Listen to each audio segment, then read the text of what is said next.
Over the last few weeks, Russia has significantly increased their numbers of air strikes onto the city of Kharkiv.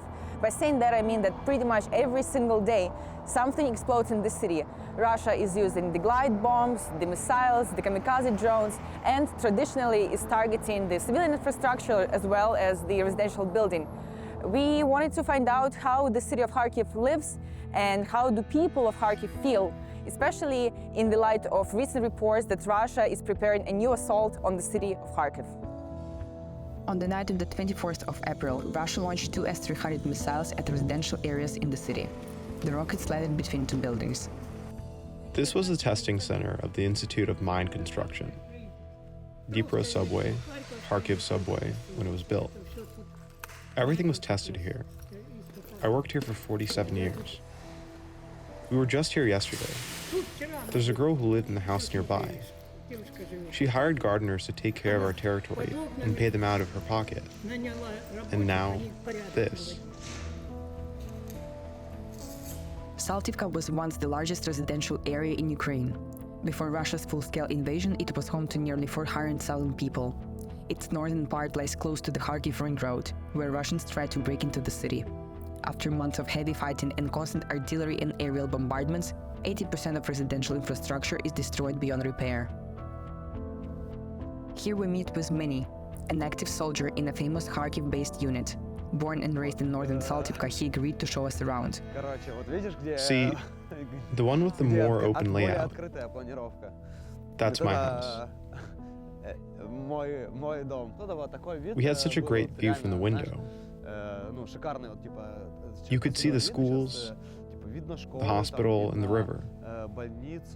There were a lot of sports fields, soccer, basketball. There was a lot of life all the time. So you literally fought for your food back in 2022? For my district, yes. Me and a few other people are considered true OGs here. Tell me about it. How was it all happening? What were the tasks at the time?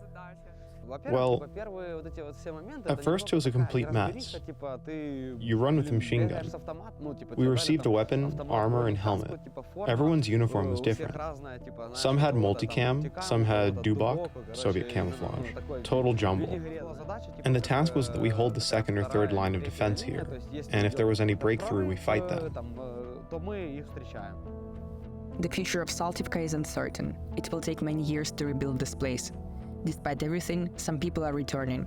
Some moved back into restored houses, some just visit their old neighborhood out of the nostalgic feelings. However, the whole city is now preparing for the bigger challenge, the upcoming Russian assault in the direction of Kharkiv. Mini is sure, most of the attacks over the city are reconnaissance before a major push. This is their new tactic. They drop glide bombs to see how far they can reach. How well is a certain area protected? And what will our actions be to prevent it? These are the single strikes, not a massive attack yet. But we can't fight them with the machine guns.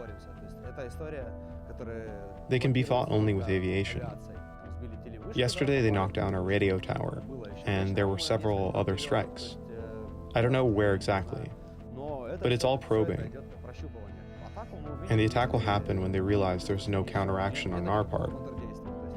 That's why we need a strong air defense. Like the Patriots. That would be awesome.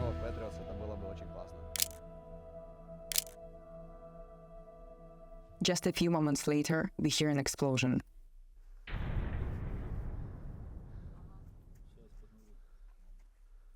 А что летит? Баллистика?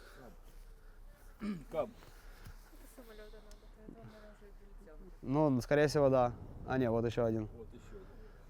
Есть еще один? Есть еще или только 2? The atmosphere in Kharkiv is borderline surreal.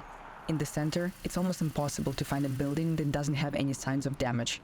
Some people preventively block the windows with plywood, knowing that any moment a Russian shell could drop nearby. At the same time, the city looks full of life. It feels like a collective protest. Kharkiv will not be intimidated. Підійшли, був звук вибуху, але здається, що почули тільки його ми з Єгором. Ви взагалі на це не зреагували ніяк. Як так? When you live here for 2 years, you learn to understand whether it's far away or not. So it wasn't that scary.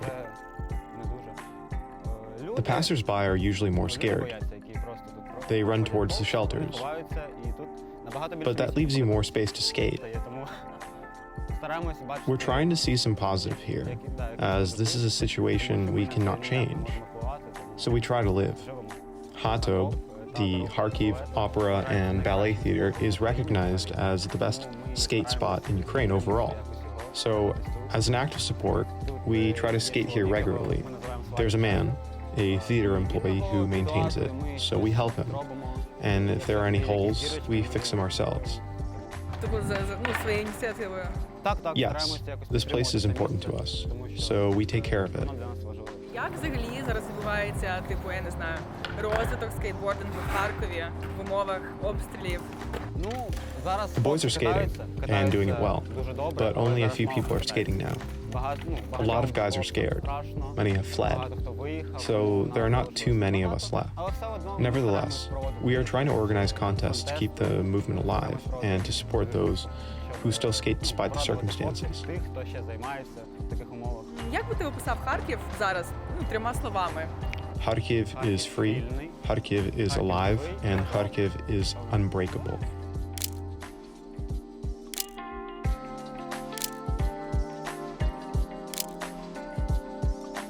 The strong feeling of solidarity seems to be gluing the people of Kharkiv together, which results in new initiatives, businesses, and culture. One example is the Some People, a group founded 8 years ago originally to promote the music scene of Kharkiv. With the full-scale invasion, the formation switched to volunteering. After their headquarters were destroyed by a Russian rocket, they decided to create a new center of culture in Kharkiv to expand their horizons. If you live in Kharkiv, you agree to the rules of the game. You can be on the way to the grocery store, or in a cafe, or at home. Any moment an attack can happen. When we started building the new Center of Culture, we invited the state rescue team to consult on how to make our stage and dance floor maximum safe. They gave us a list of works, and we built reinforced walls, installed the fireproof gates, and got rid of all the windows.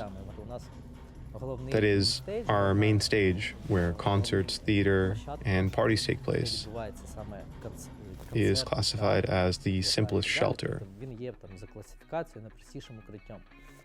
Kuzya used to be an artillerist. After several injuries, he's still serving. However, his position allows him to start the business. With his friend, Kuzya opened a barbershop that connects like-minded people. Our community is guys who fight, who were in soccer before the war, and those from different subcultures, skateboarding and BMX, musicians. We've made friends with a lot of people already here, and we're still friends. This t-shirt was given to us by Nord Division. They are rappers, very cool guys. They painted it for us.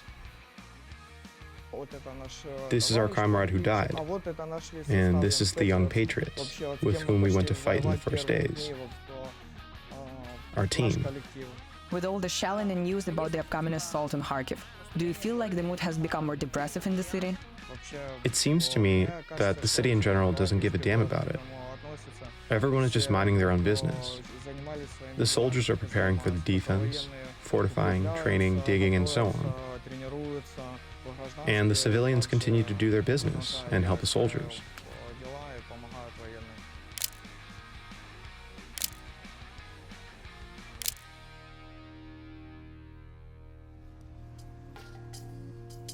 If you live in Kharkiv, you agree to the rules of the game of life and death, hope and despair. While Russia destroys symbols, buildings, killing civilians and soldiers, Kharkiv, its spirit and people remain. Challenged, even hurt, but unbroken.